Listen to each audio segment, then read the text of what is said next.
Assalamualaikum warahmatullahi wabarakatuh. Perkenalkan, nama saya Mutiara Sandi dengan NIM 2511820110078. Saya dari Prodi S1 Keperawatan dari kelas B BP25. Jadi tujuan saya membuat video ini untuk memenuhi tugas akhir ujian semester dengan mata kuliah Pancasila dengan dosen pembimbing Bapak Khairul Amin.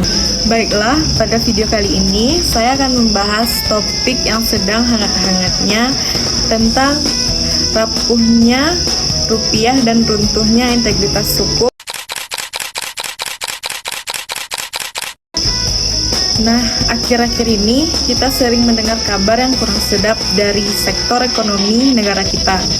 Nilai tukar rupiah terhadap dolar Amerika Serikat mengalami tekanan hebat hingga menyentuh angka yang cukup mengkhawatirkan, yaitu di kisaran 18.109 rupiah per dolar Amerika Serikat.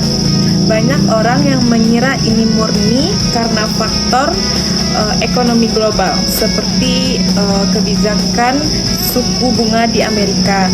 Namun jika kita telah lebih dalam lagi, berdasarkan analisis para pengamat ekonomi dan hukum, ada faktor domestik yang sangat krusial di balik pelemahan ini, yaitu krisis kepercayaan pasar akibat kasus hukum yang menjerat mantan pejabat tinggi hukum kita, mantan Jampitsus. Mengapa kasus hukum lembaga penegak hukum bisa membuat rupiah ambruk?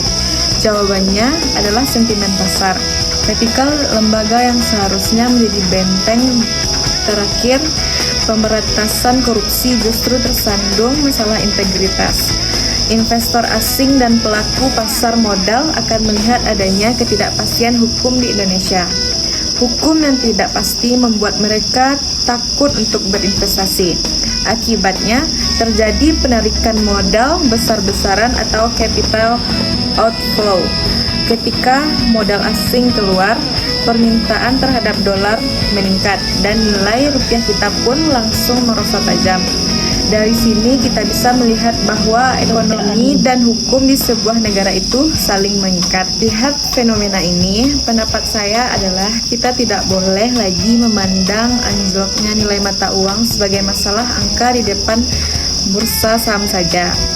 Ini adalah alarm keras yang menunjukkan rapuhnya fondasi moral dan hukum di negara kita. Sebagai mahasiswa yang sedang mempelajari Pancasila, saya melihat kasus ini adalah bentuk dari pengkhianatan terhadap nilai-nilai luhur dasar negara kita. Pertama, jika dikaitkan dengan sila kedua, kemanusiaan yang adil dan beradab, pejabat yang menyalahkan wewenang jelas tindakan yang tidak beradab.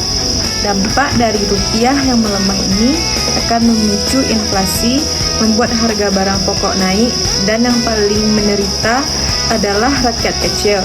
Ini jauh dari nilai kemanusiaan yang adil. Kedua, adanya pelanggaran yang mendalam pada sila yang keempat. Hikmat kebijaksanaan menuntut para pemimpin dan penegak hukum untuk memegang amanah rakyat dengan integritas total. Ketika amanah itu runtuh, institusi negara kehilangan legitimasi moralnya, baik di mata rakyat sendiri maupun di mata dunia internasional. Dan yang paling krusial adalah dampaknya pada sila yang kelima, yaitu keadilan sosial bagi seluruh rakyat Indonesia. Keadilan sosial mustahil bisa terwujud jika hukum kita tajam ke bawah dan tumpul ke atas, atau bahkan bisa dikompromikan.